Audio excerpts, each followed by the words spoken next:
दिसंबर की शुरुआत हो चुकी है, लेकिन उत्तर प्रदेश में गन्ने के ज्यादातर खेत अभी भी खड़े हैं।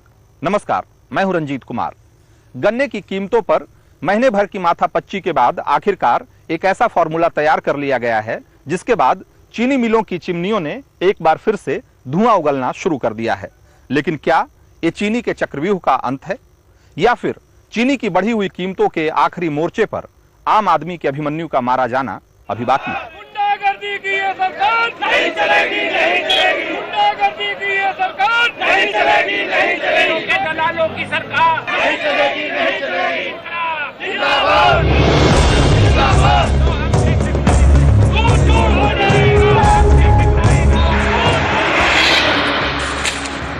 गन्ने की कीमतों को लेकर चीनी मिल मालिकों और सरकार के बीच भले ही समझौता हो गया हो, लेकिन ये तस्वीरें बता रही है कि किसान, सरकार और मिल मालिकों की त्रिकोणीय लड़ाई में कई मोर्चे अब भी खुले हैं।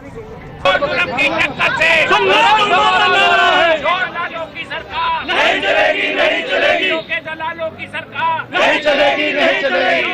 जिंदाबाद चौधरी किरण सिंह। कुछ तो सरकार के 500 करोड़ के रियायत पैकेज का लालच और कुछ सरकारी चाबुक का डर कहिए कि मिल मालिक फिलहाल 280 रुपए क्विंटल के हिसाब से किसानों को भुगतान करने को तैयार हो गए हैं। लेकिन किसान पूछ रहे हैं कि उस 2600 करोड़ का क्या, जो उनका चीनी मिल मालिकों पर पिछले सीजन का बकाया है। बकाया दिलाने की बात तो छोड़िए, सरकार और मिल मालिकों के साथ बैठक में इस पर चर्चा तक नहीं हुई। यही वजह है कि उत्तर प्रदेश के किसान अब भी सड़क छोड़ने को तैयार नहीं हैं। पूरा जी कर रहा तोड़ने को, टुटवाने को। ये तस्वीरें मेरठ की हैं। किसान सड़कों पर आंदोलन कर रहे हैं। जिन किसानों के वोटों के दम पर सूबे में समाजवादी परचम लहरा रहा है, उन्हीं किसानों से निपटने के लिए सरकार ने अर्धसैनिक बलों को तैनात कर दिया है। उत्तराखंड, पंजाब, हरियाणा में 300 का रेट है, तो फिर हमारे यहाँ 280 क्यों? वही गन्ना हमारे यहाँ, वही गन्ना वहाँ, तो एक हंडी में 2 पेट क्यों है? और उसके साथ सोच रहा है कि 260 कर दिया, 260 प्लस 20 कर दिया, तो जो हमारा पिछला भुगतान बकाया नहीं दिया गवर्नमेंट ने, इस 60 प्लस 20 की क्या गारंटी है? 300 रुपए का रेट हम लोग गन्ने का मांग रहे थे। इस सरकार ने मिल मालिकों से मिलकर और 20 रुपए घटा दिए, 280 में से 20 घटा दिए, 260 का आदेश कर रहे। इसका हम विरोध करते हैं। हम 300 से रेट से कम गन्ना नहीं देंगे इस मिल के अंदर। असल में चीनी की इस लड़ाई में एक साथ कई मोर्चे खुले हुए हैं। कहीं गन्ना किसानों की मांगे चीनी मिलों के मुनाफाखोरी से टकरा रही है, तो कहीं सूबे की बोर्ड पॉलिटिक्स अदालती फरमानों से। केंद्र की सिफारिशों और कमेटियों का एक अलग मोर्चा तो हमेशा से रहा ही है। गन्ने की कीमत क्या हो, इसको लेकर जाने कितने फार्मूले पहले से बने हुए हैं, लेकिन गन्ने की कीमतों का गणित हमेशा के लिए हल कर दे, ऐसा फार्मूला कोई नहीं। इस बार किसानों की मांग 300 रुपए प्रति क्विंटल की है, जिसके लिए चीनी मिलें तैयार नहीं। आखिरकार समझौता 280 रुपए क्विंटल पर हो तो गया है, लेकिन फिलहाल मिले 260 के हिसाब से ही भुगतान करेंगी। बाकी के 20 रुपए कौन और कब देगा, इस पर सरकार और चीनी मिल के सुर अलग अलग हैं। ये फैसला अभी भी बहुत बड़े अंधेरे में है कि चीनी मिलों को कहा 260 दीजिए, रेस्ट का क्या होगा किसान का, कि डबल उसमें पेमेंट करेंगे। बहुत बड़े अंधेरे में मामला है और बड़े नुकसान की बात है। तो जो बाकी का 20 रुपया है वो करना है? अभी उसका क्लियर ही नहीं है। दो चरणों में कह रहे हैं, मिल वाले कह रहे हैं कि साहब 20 रुपए का जिम्मेदारी गवर्नमेंट की है, और वो कह रहे हैं 2 चरणों में करेंगे। ये बड़ा कंफ्यूजन है। नए फॉर्मूले के ऐलान के साथ ही उत्तर प्रदेश की करीब 100 चीनी मिलों ने भी धुआं उगलना शुरू कर दिया है। मुसीबत में फंसे किसानों ने भी फिलहाल मन मार लिया, लेकिन लड़ाई अभी खत्म नहीं हुई है। इस लड़ाई के दूसरे मोर्चों का भी रुख करेंगे, लेकिन उससे पहले आम आदमी का एक जरूरी सवाल कि इस लड़ाई का असर क्या उसकी चाय पर पड़ेगा? कहीं चीनी भी प्याज और टमाटर के रास्ते तो नहीं निकल पड़ेगी? सवाल दरकिनार नहीं किया जा सकता, क्योंकि किसानों, मिल मालिकों और सरकार की ये लड़ाई सिर्फ उत्तर प्रदेश में नहीं, बल्कि सबसे ज्यादा चीनी बनाने वाले महाराष्ट्र और यूपी के बाद तीसरे नंबर पर खड़े कर्नाटक में भी चल रही है।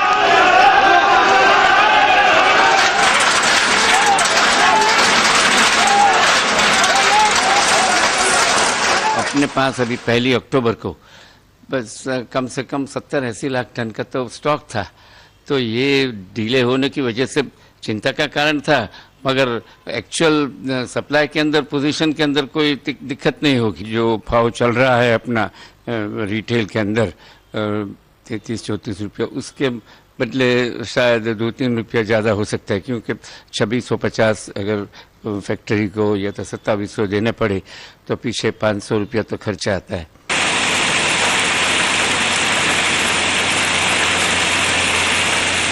चीनी की अपनी इकोनॉमिक्स है, अपनी पॉलिटिक्स है। पॉलिटिक्स की बात बाद में, पहले अर्थशास्त्र। अगर आप ये सोचते हैं कि महंगी चीनी या सस्ती चीनी की वजह महंगा गन्ना या सस्ता गन्ना होता है तो थोड़ा ठहरिए। असल में मामला उल्टा है। गन्ने की कीमतों से चीनी की कीमत तय होती है, ये बात पुरानी हो गई। अब इसके उलट चीनी की कीमतें तय करती है कि गन्ने का दाम क्या होगा। और चीनी की कीमतें कौन तय करता है? इसका जवाब कुछ भी हो सकता है। मसलन सरकार की एक्सपोर्ट इंपोर्ट पॉलिसी क्या है, देश में शुगर का स्टॉक कितना है, चीनी की बड़ी कंपनियों की रणनीति क्या है, वगैरह वगैरह। कई वर्षों से बाहर से चीनी आ रही है, रॉ शुगर, और पोर्ट पे कुछ लोगों ने अपने चीनी मिल लगा दिए हैं जो रॉ शुगर वहाँ से मंगाते हैं और उसको फिर वो रिफाइन करके और यहाँ भेज रहे हैं। तो उससे यहाँ चीनी, चूँकि ऑलरेडी स्टॉक चीनी का इतना है, अभी पिछले दिनों पाकिस्तान से चीनी मंगा ली। तो ये सेंट्रल गवर्नमेंट में भी इस पर ध्यान नहीं दिया जा रहा है। चीनी आप किसको सस्ती खिलाना चाह रहे हैं? मैं आपको एक चीज़ कहना चाहता हूँ कि चीनी जो कंज्यूमर है, आपका पीडीएस भी है, जो ज़्यादा गरीब लोग हैं उसको तो राशन की भी चीनी उपलब्ध होती है। और इसके बाद में जो बाज़ार में जो चीनी का कंजम्पशन है, जो चाय में चीनी पीता है या रोज़मर्रा छोटी चीनी, मतलब थोड़ा जो कंजम्पशन है वो तो मुश्किल से 10% या 15% होगा। चीनी तो कंजम्पशन जो बड़े बड़े बल्क चीनी खाने वाले हैं वो तो आपका कैंपा कोला है, कोका कोला है, माजा है, आपका ये सारी जितनी इंडस्ट्री है जिसमें केक वेक बनता है, इनमें चीनी खर्च होती है। आपके हल्दीराम और नाथूस जो बड़े बड़े हलवाई हैं उनके यहाँ चीनी होती है, उनकी मिठाइयों पर किसी को वो नहीं है। कोका कोला, कैंपा कोला, माजा की क्या कीमत बढ़ रही है उस पर कोई वो नहीं है। और चीनी का ज़रा बढ़ी चीनी की कीमत जो किसान से संबंधित है, उसके गन्ने से संबंधित है, उस पर शोर मचना शुरू हो जाता है।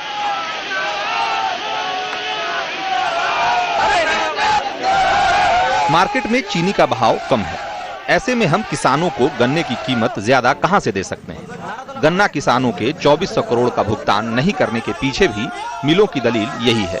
अब की बार भी मिलें इसी आधार पर गन्ने की कीमतें बढ़ाए जाने का विरोध कर रही हैं। लेकिन किसान नेताओं का कहना है कि ये सच का एक हिस्सा है, दूसरा हिस्सा वो है जिसे मिल मालिक बड़ी चालाकी से छुपा ले जाते हैं। चीनी मिल मालिक गलत कह रहे, अगर वे घाटे में है तो जो मालिक अब से 20 साल पहले जिसके पास में एक चीनी मिल थी उसके पास में 4-5 चीनी मिल है, क्यों उन्होंने, अगर ये घाटे का सौदा था, ये बात हमेशा आती है, बार बार आती है, तो अगर ये घाटे का सौदा था तो उन लोगों ने चीनी मिल क्यों बढ़ाई, वे दूसरे काम की तरफ क्यों नहीं गए? तो ये तो सब मिली भगत के तहत किसान को परेशान करने की बात की जा रही है।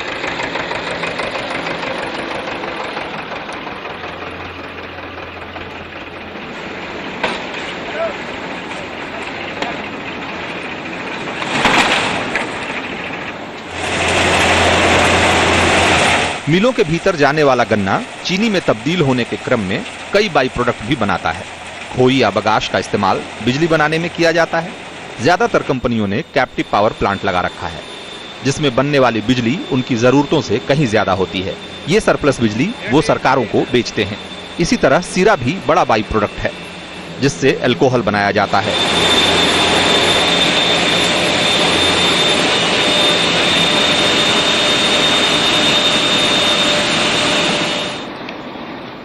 चीनी के अलावा मिलों को 1 क्विंटल गन्ने से करीब 175 रुपए की कमाई इन बाई प्रोडक्ट्स के जरिए होती है।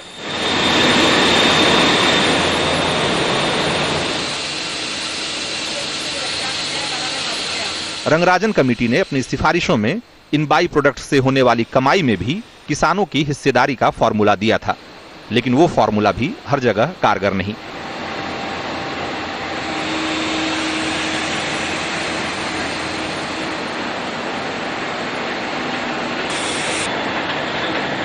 यूपी के चीनी मिलों का कहना है कि यहाँ का गन्ने का रिकवरी रेट, यानी 1 क्विंटल गन्ने में निकलने वाली चीनी कम है। यहाँ 1 क्विंटल गन्ने में 9 से 9.5 किलोग्राम चीनी ही निकलती है, जबकि महाराष्ट्र और कर्नाटक में 11 किलो तक। इसीलिए यूपी की मिलें किसानों को वो कीमत नहीं दे सकती जो महाराष्ट्र और कर्नाटक में मिलता है। हालांकि किसान नेताओं के पास इसका भी जवाब है।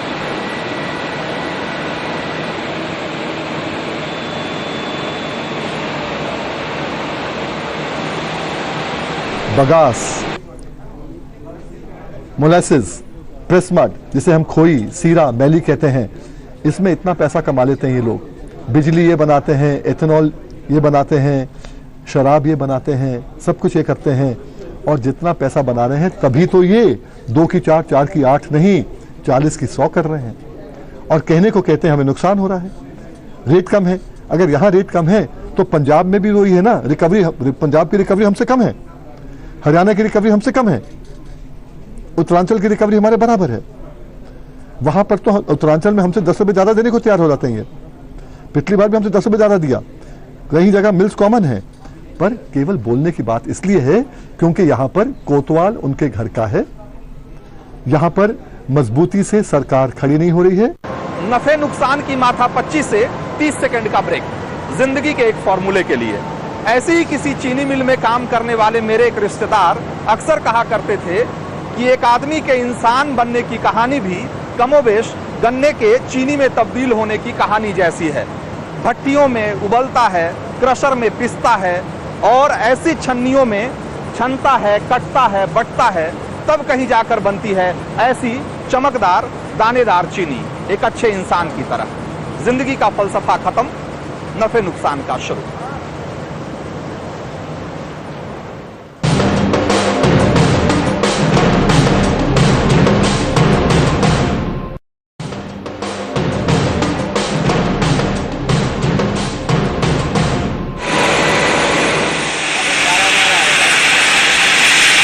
प्रॉफिट लॉस का जो फॉर्मूला चीनी मिलों पर लागू होता है, वो फॉर्मूला किसानों पर क्यों नहीं लागू हो सकता?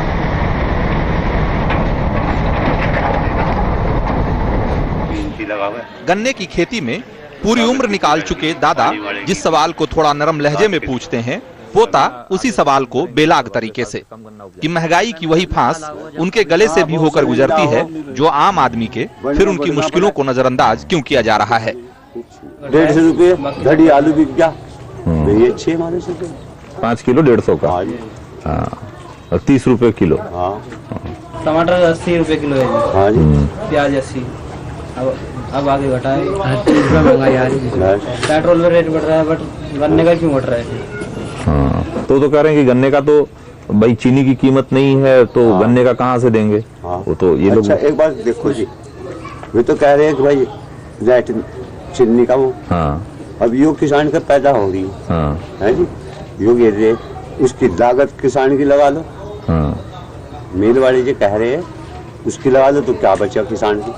नफे नुकसान के इस रिश्ते में किसान, मिल मालिक और चीनी के उपभोक्ता कुछ कुछ इस गन्ने की तरह हैं, अलग अलग लेकिन एक दूसरे से जुड़े हुए।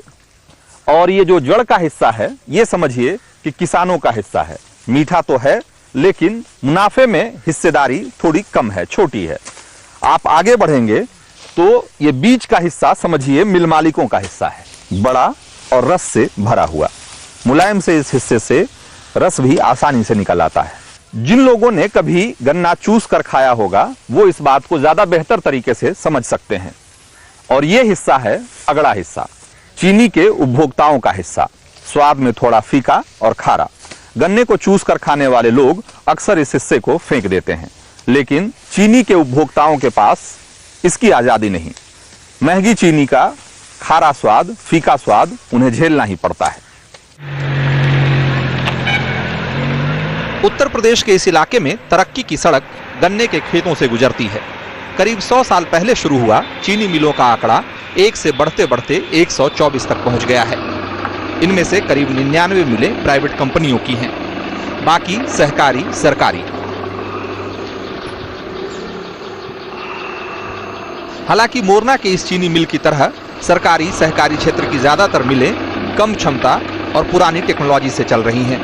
लेकिन अच्छी बात यह है कि इन सरकारी मिलों ने गन्ने की पेराई कमोबेश वक्त पर शुरू कर दी थी, जबकि ज्यादातर प्राइवेट मिलों ने सरकार पर दबाव बनाने के लिए पेराई शुरू करने से मना कर दिया था। इस दौरान बंद मिलों के सामने किसानों का प्रदर्शन चलता रहा। इस वक्त मैं बंद पड़ी एक शुगर मिल के केन यार्ड में खड़ा हूं।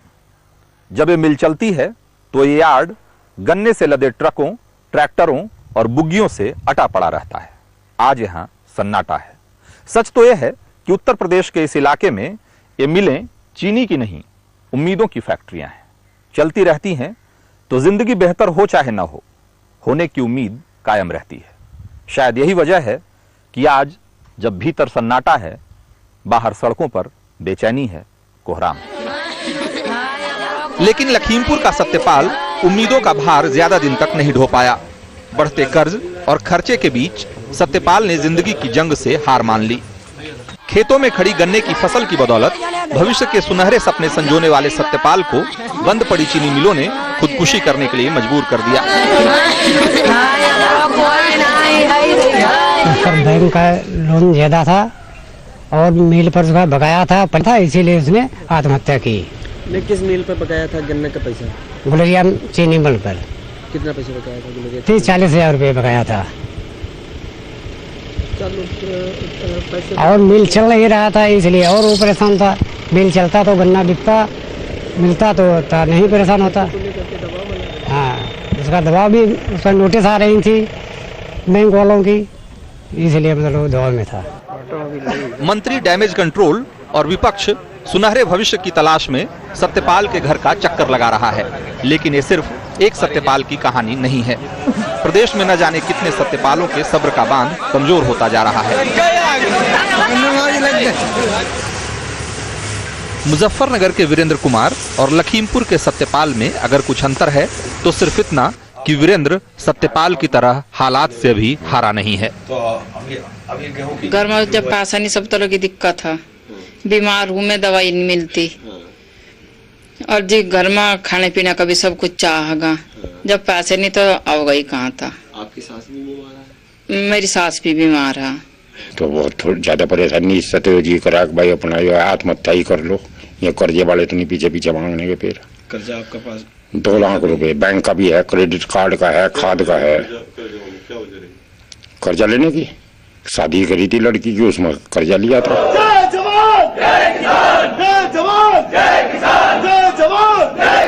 एक दौर था जब सेंट्रल और पश्चिमी उत्तर प्रदेश में सियासत गन्ना किसानों और मिल मालिकों के इर्द गिर्द घूमती थी। तब चीनी मिलें सियासी पार्टियों की फंडिंग का सबसे बड़ा जरिया थी।